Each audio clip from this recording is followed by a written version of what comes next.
Composer is a tool for managing our dependencies, usually a third-party libraries that we might use in our project. That way we can just declare which libraries and even which versions of them we need, and the Composer will download, install them, and maintain them for us. If you're not following this CMS tutorial, here is a timestamp so that you can skip to the Composer explanation directly. But if you're following, if you remember, in our CMS, we reached the point where we are retrieving one page from the database so that we can start editing it, and your homework was to save these changes back into the database. So if we would to remove this 22 and submit, this should now be stored into the database. Let me just remove this sidebar here really quickly, and you can read about admin LTE documentation. I will just remove these classes here from the aside tag located into the default admin layout here. And if I just remove these classes, the admin will behave a bit differently, but we can now submit this post, and we can see this post above here, above the page. And that's all what we need for now. We see that there are changes into the post, and this post is inside the page controller. So if I were to open that page controller, which is in modules page admin controllers page controller, right? We're basically here where we are posting this action and these values, and we are just dumping them back to the browser.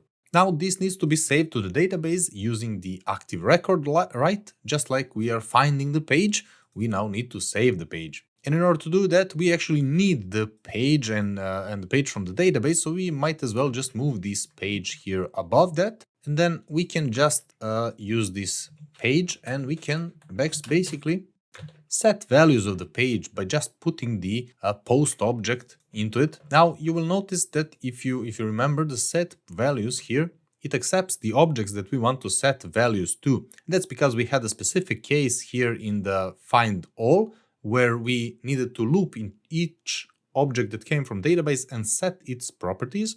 Now I would refactor this basically because it doesn't make sense from here to say set values, and then we would have to say, well, this is the page that I want you to set the values to, and this page is basically referring to itself, right? So we can refactor this set values so that the first parameter are actual values and the second parameter is object, which is by default a null value. And then we can say that if object is identical to null, we are going to set the object to this very object that is trying to do this change. In this case, that would be the page itself, right? It will update itself, but if we need in some special cases, like here into the find all, we can just provide that object as a second parameter. And if I were to search for these set values here, for example, we don't need this reference now because it is already being handled inside the set values. And that should be all places where this is used. Now the page should, in theory, get all the values from post, because if you remember, we've formatted our post values to be the title and content the same manner as we have it in our database, right? And that's this title and content property of a page. The page has the ID as well, but that's not relevant in this case because we're not changing the ID, we're just updating the title and content, and we're providing the ID via the get here. And that's basically the ID that we are finding the page by here, the page ID get. So this page now should have the new values, right? If I would to var dump this page object now, we can see that if I rename this from about us page to the about us content, for example, if I were to submit, we can see now that besides this error here, we can see that the title of the property of the page has been changed to about us content, right? From about us page. And that's exactly what we want. Now we need to put this back into the database. Let's see what this error is about. Entity line 67. And that is because this for each now is trying to set the ID as well. And since we are not providing the ID from the post, it's being set to null. And that's not what we want. So what we want to check here if these provided values actually contain this field. So we can just check if that value is provided. So if is set the values and then field name, only then we want to set this property, right? And there's a mistake here. It should be values. Now we can see that the ID is 2 as it's provided by the URL, and the title is about us and the content is about us content. We can even change the content. We can just say new content and confirm that the object is being changed. Great, let's store it to database now. And to do that, we can just make a new method here in page controller, or actually in the entity, named, well, let's call it just save. And this will update the database with this object. So the object will update itself, right? We don't have to write any code for that. And in order for the page to do that, we're not going to put that into the page model. We're going to put that into the entity that the page is inheriting, so that all our entities can now learn to store themselves. And this is a very cool feature. So let's make one public function, save. And what we want to do here is basically we want to write one SQL query that will look something like, in our case, update pages, the table name, right? And we want to set the title to the new title and content to be equal the new content. And we need the where ID will equal to the ID that's actually provided to the page, right? So this is our query that we need. And this is what we are trying to achieve dynamically now. So in order to generate this string dynamically, we are basically going to say that SQL is the update, and then the pages, we have this table name, if you recall. It is something that's being created here, but it's being set in each module individually. So if I were to look at the page module, we are setting this in the constructor, the pages. So here in the constructor, we are actually setting the table name, right? In our case, the pages, but it can be dynamic, or actually it has to be dynamic because we want all entities to be able to update themselves, so that that way they can inherit this entity, which is an abstract class, which means that there will always be some other class using this entity, in our case, page here. And here we want to say set, and then we now need some sort of field bindings, right? And that's what this is, the title with the title and content with the content. And we want that for each and every entity because the database can change and the properties could be different. And then we are going to say where, and we also want to have the keys binding. And this is useful if our objects, for example, have multiple keys. So these key bindings string here will represent our object, our actual keys for the object, sorry. Now let's make these field bindings.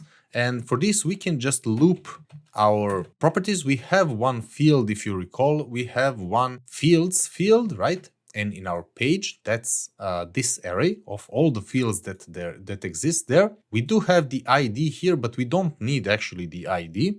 And that's something that we can now refactor. So we are going to loop over our fields.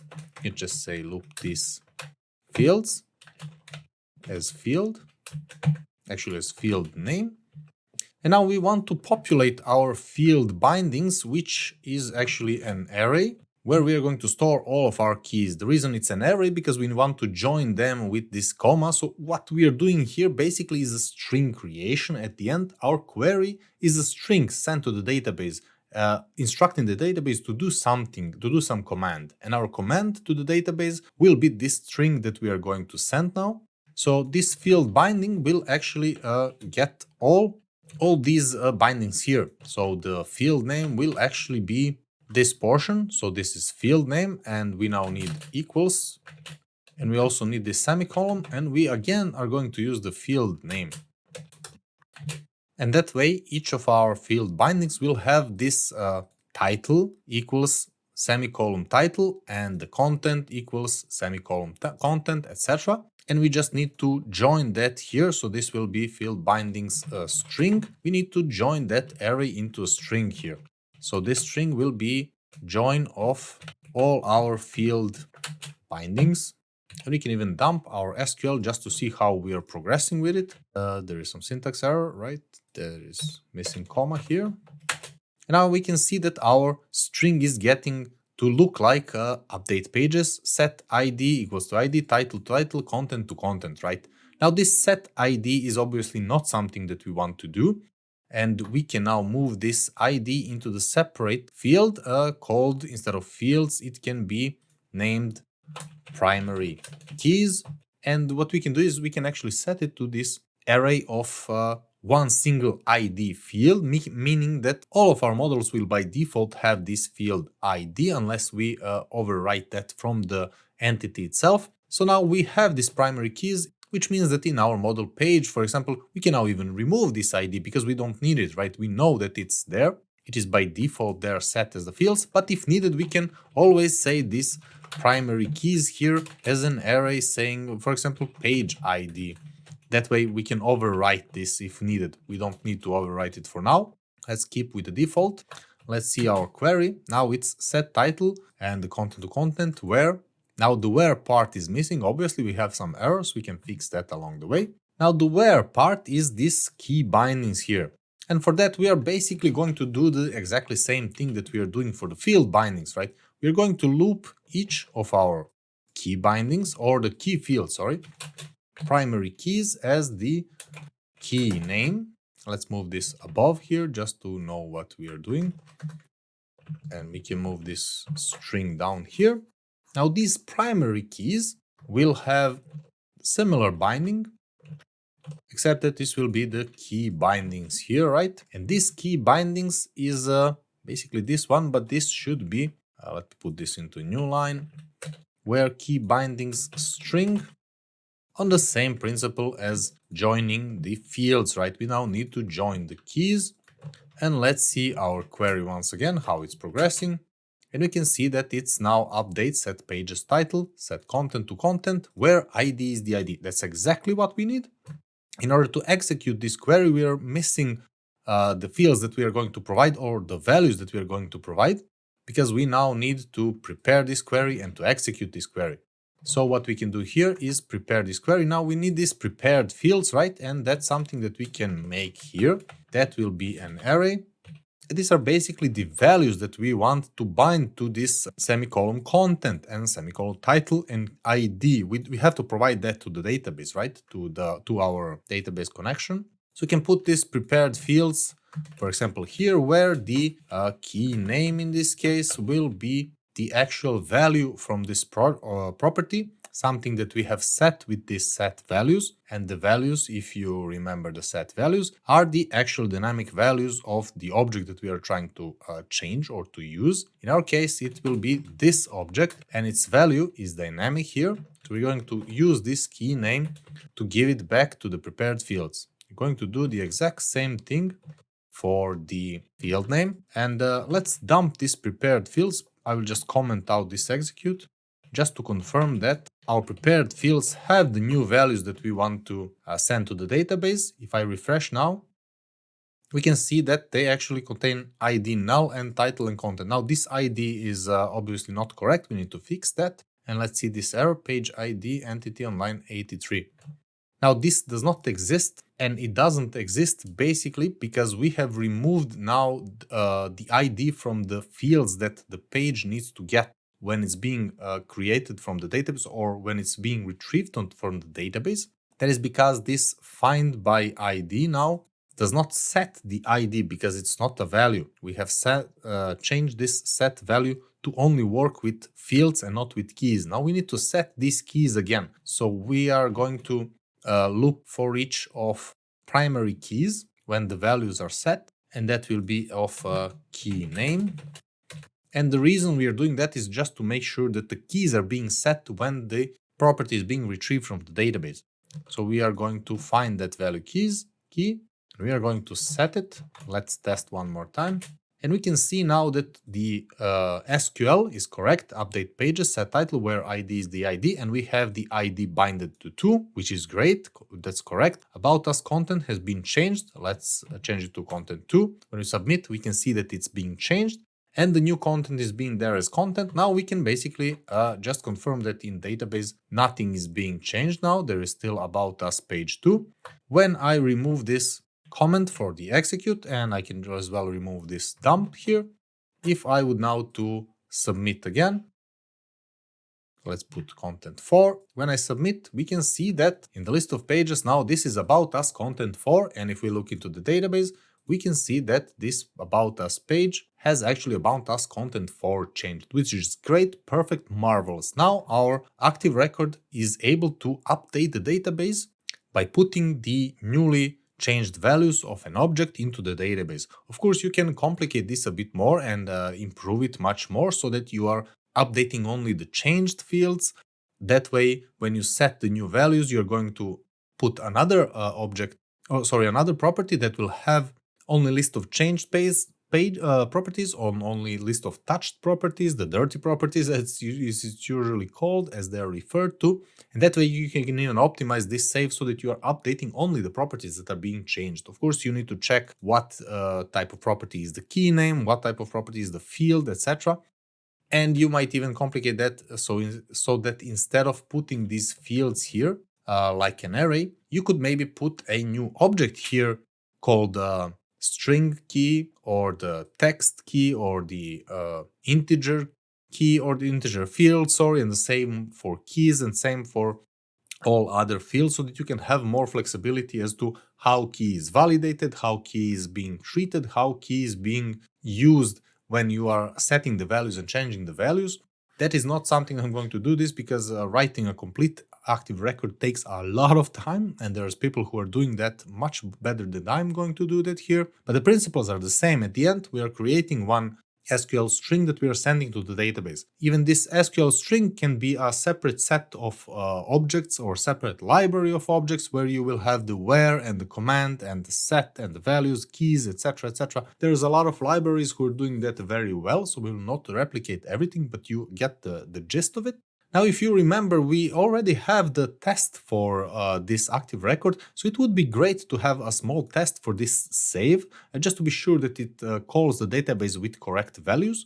And I will open our test. If you recall, we have this Active Record test, and if I would to run this test now by using the official command vendor php unit and php unit with the folder tests on the Active Record, is the opposite slashes. It will run and it will show that there are 2 of 2 tests successfully, which is great because we basically prove that our test find all and test find by are working as expected, and that our code is still working great.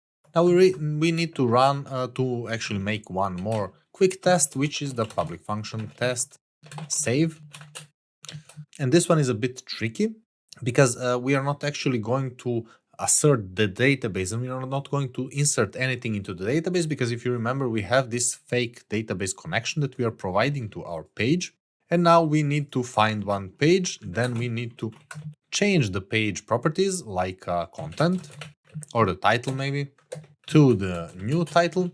Now, it would not make sense to check if this page title has been changed to the new title, because that's obviously the case. That is how this works. I can just run it to prove the point, and this test will work because we have now 3 out of 3, but we're not testing anything. We're just testing that the object has changed the property, and that's not what we are doing with our Active Record. Now you can make a bit more detailed test. I'm going to do a simple assertion of actually checking that this prepare statement here is being called with the correct SQL query. That's good enough for now. And in order to do that, I will use this example that I have on the PHP unit, where they are actually testing if the method is called once with a specific argument.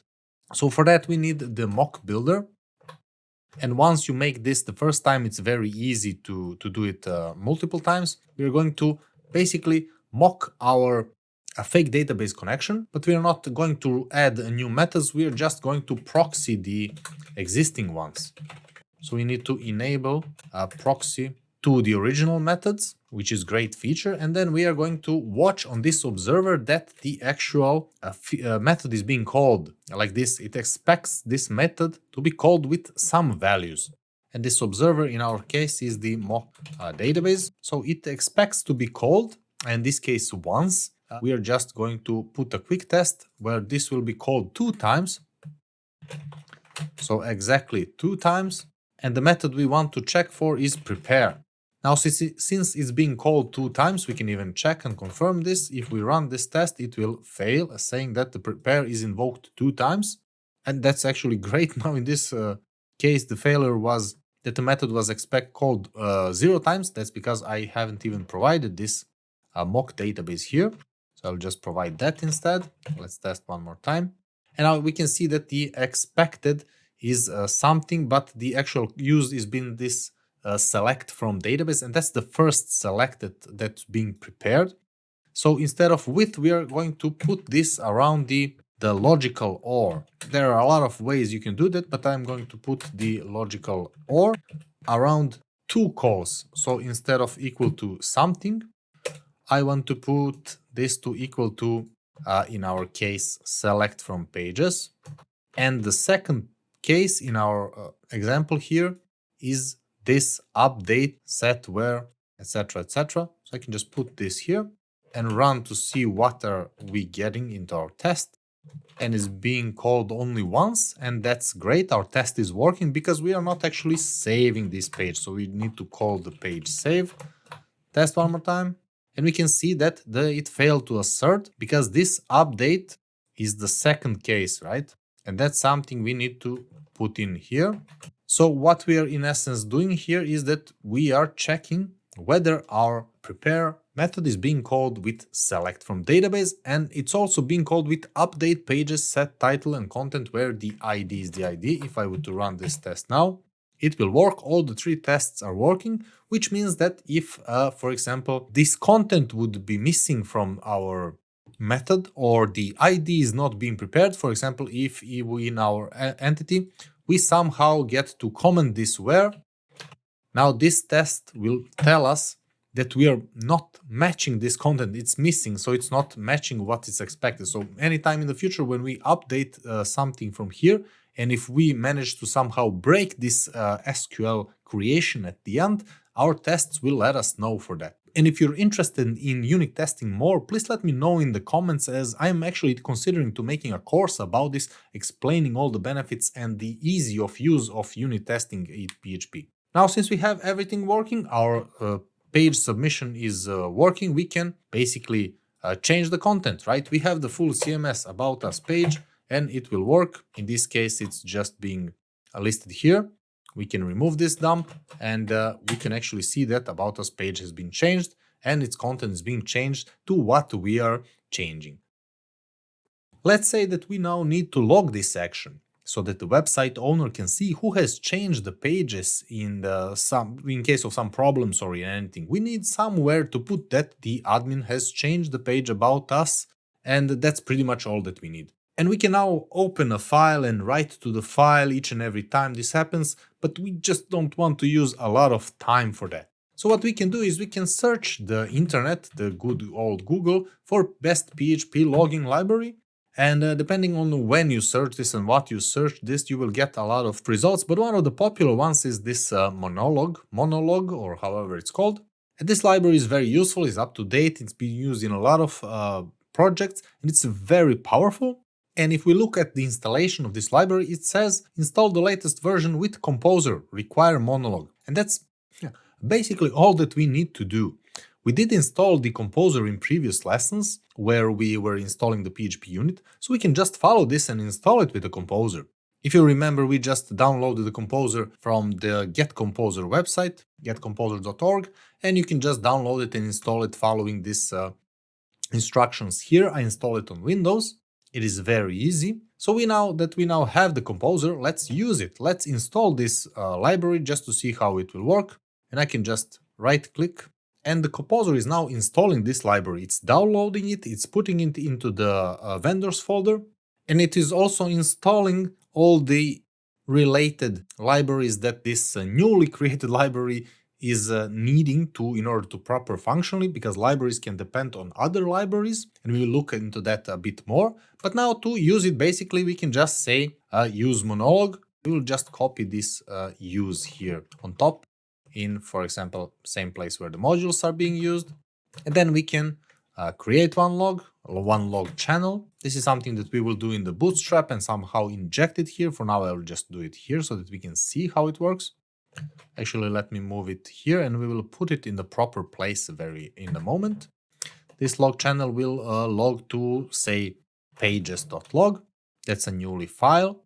And then we are going to just say one record saying that the admin has changed the page ID, say page ID. And since this is the first time we are actually using Composer in our files, in our log, we need to actually include the loader that comes with the Composer. And that's something we can do here under our autoloader. That's something we need to do only once. And I will come back to it, why we need it and how it works, but it's inside the vendor /autoload.php file, which we need to include. Now, if we go in our page, our application, and if I were to change this page again, it's failed to opening the vendor autoload, and that's because our admin file is inside the index file here in the public. So we need to go one, probably two folders back, try again. We can see that we are still saving the page.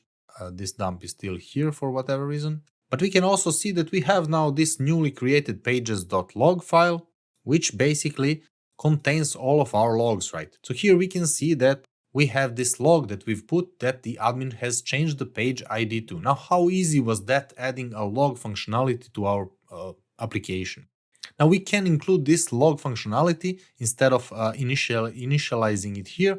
We can create this log channel, for example, inside of our main controller, right? So here in the index of the admin page, when we are creating the page controller here, for example, we can just say that page controller log will equal to our newly created log channel, just so that we can inject it by soft injection or by setting as a property here. We can have this functionality inside of all of our controllers. And that way, inside of our page controller here, we can just say this log and warning again that something has changed again and the class is not found. And that's because in the admin index 59, yeah, we are not including this namespace. When I put this namespace here, it should work, maybe, maybe not. And it does work, luckily. And we can see that in our log, we have another entry that the page is being changed. Now that's very easy. Once you install this first time, it's very easy to add third-party libraries because we just copied one line from the internet. We just executed one command saying require or install one of the libraries that we need. And then we add a few lines in our code, we initialize that library, and we have a very powerful library in our application that we can use. All that for free, all that without any complex setup of anything. It basically doesn't get any easier than this to use some external libraries. We can use the email library, log library, image manipulation library, whatever we need for our application. Now there are several more things that Composer can do for us, but let's see first a bit of theory of what it actually is and how it works. So the Composer is a dependency management tool, as mentioned, and it allows us to just declare packages we need or just write a command and the tool will automatically go find out, download, install, and provide that package or multiple packages for our convenience with the auto-loaded file that we installed, that we just include now. And we can easily install some package, we can easily change its version or maybe update it with a new version, and we can also easily track all the dependencies that we have in our application. If you ever worked with JavaScript, there we have and we use the npm package manager, which is pretty much what Composer is inspired by. But how does that actually work? Composer.json file that I will show you in a minute, it basically contains a list of all packages that we want to use. When we use this command, the require one package, all it did basically it wrote a new line to this Composer saying that we now need the logger dependency. And each time we install something, it will just add those dependencies into the Composer JSON, and it will initialize the tool to fix those dependencies for us to maintain them. And it will then go and check the local file system, this vendor folder, which basically includes all those libraries that we need. And if there is already a library that we need, it will just check if it should be updated, but if not, it will go on the internet and it will find it for us and it will download it for us. So it will fix everything that's needed with that library. And this vendor folder is where all those files will be installed. There will also be one autoload file at the end here, and that autoload file, as we saw, will provide us all these libraries nicely organized by their vendor, so we can just use this library and we can have it available. That's also one of the very good usage of namespaces that we mentioned in previous lessons. Because if we are following the convention that we talked about, the PSR conventions, the composer will do all these things for us. And finally, we have one composer.log file that we will usually never do anything with manually, because that's basically a sort of like internal file for the composer, telling to the composer which version of each package we have here using, so that it doesn't have to go and dig into each of our libraries that we have installed. It will just look into the side of this composer.log, and it will basically see that there are dependencies like logger and what are its subdependencies and what's the database subdependencies, and it will figure that all out from this composer.log, which is basically some sort of internal database that the composer is using. And this is also important to mention for Composer, because it's not just a tool that will download the packages, it will also maintain their dependencies both to what we asked, but both to what the internal libraries need. Because you can imagine that Monolog needs, for example, a library with version 2 for file management, and the unit testing, for example, needs some library with version 3 for the file management. And Composer will take care of all that for us, and it will warn us when there is some huge incompatibility, so we don't have to think about these things. And that's where this composer.log comes from. It contains all those relations, as well as which versions we have locally installed, what exists, and it is again some sort of database for the composer itself to figure out all those details, so that we basically don't touch that composer.log file, but we do include it when we share our project, when we push to GitHub, for example, or when we want somebody to work for us. And that's very convenient, because we can just say that we need the Monolog library. But if we locally use some older version and somebody tries to help us with this project, he might download a newer version. That's why this composer lock will just basically lock the versions that we are using, so that everybody who's collaborating on the project will get the exact same version. And as our application grows more and more, and we start to use some more external libraries and packages, and if we were to maintain that on our own, we will see go into that what's called the dependency hell situation, where we just cannot update, for example, Monolog, because it depends on some other packages that also depends on some other packages, etc. That's what happens. That can happen with Composer as well, but it's much easier to manage, because Composer will help and it will actually tell us what our limitations are. Now, I'm using logging functionality as an example here, but we could use sending of emails or image manipulation once we introduce that functionality in the CMS, or perhaps some more robust validation, or any of the hundreds of thousands libraries available on the internet, either via packages.com website or by some direct repository if we have one. Now, the common commands for the Composer are composer require with the package name, or the composer update, or the composer remove. We can even use the composer install, which will basically go over our package.json file and compare that with what we need in case we have manually changed the package.json file, or we updated our project from the Git repository, for example. And that is pretty much all there is to Composer, and I will show you all these files now in our project. But first, let me show the packages, since we mentioned it. And the packages is basically a repository that's online, which contains a list of packages. So it's an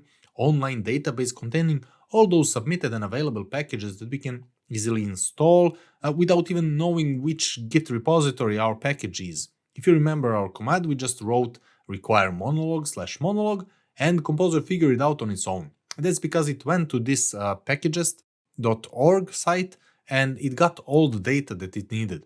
So here we can see what some packages do and what they require. For example, if we go to if we search the Monolog, we can see all the details about the package, including the description and who is even the maintainer, or the Git page, which is basically referring to the Git page that we were there originally. And it also says what are the requirements in order to use this package. For example, it will require PHP 7.2 or the greater. And if you don't have that, the Composer will actually tell you that and prevent you from going and installing uncompatible libraries. And that's great, because you can also see what the requirements are if you would to develop this library. There's a lot of requirements that it needs for you to develop it. And there are two modes of requirements. You can require something that's running into the production and something that requires into the development mode, meaning like PHP unit testing and logging and some other things that you might need only when developing, but not when you are running your application in real life. And if we were to search one more, for example, let's say some mailer, the most popular is Swift Mailer currently. And here we can see that it actually requires some email validator and Symfony polyfill, etc., etc. So if we were to install this Swift Mailer in our composer.json, we would have only one line actually telling that we need Swift Mailer, but it will actually require for us several other libraries. And that's not something that we need to worry for now. We can just use our libraries and focus on the business logic. So let's see this in practice. How does this work in one real project? By the way, does this explanation make any sense? Please write me a comment if you think this could be explained a bit better, and I kindly ask you to subscribe to my channel if you think these videos are any useful. So let's look at our composer.json file. We can see that it's here in the root of our folder.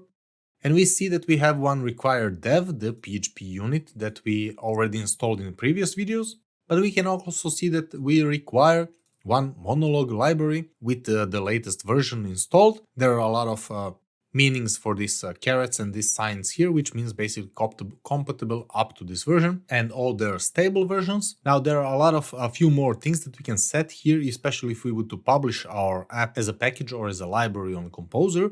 For now we will not do any of those, but if we would look, for example, into the Laravel Composer, we can see that it actually has the name, type description, keywords, all the requirements that it needs, development requirements, but also the auto-load convention. And this is something that we could use to actually remove our auto-load from our application for our own models, because we don't need them. Basically, we can just define them here if we are following this convention. And then even Composer will provide the auto-load of our own libraries for us, which is super useful. And it also has some scripts that are running before and after update, etc., some other optimizations. But if we were to look now into our other file, the composer.log, we can see that it's much bigger file and it does contain our Monolog, but we can also see what the requirements for Monolog are, requirements development, and also some internal data suggestions and auto-loading features, etc., etc., etc.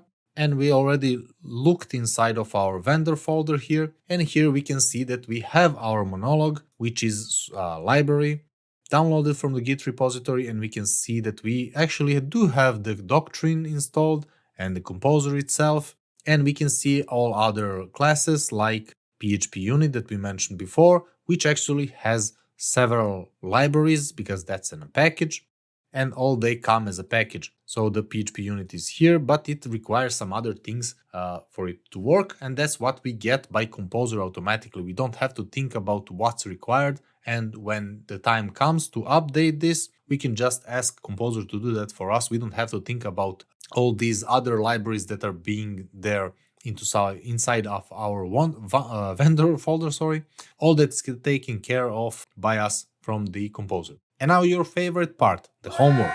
Your homework will be to actually make this save method being able to insert some data into the database. Now it can only do the update here with this update set where.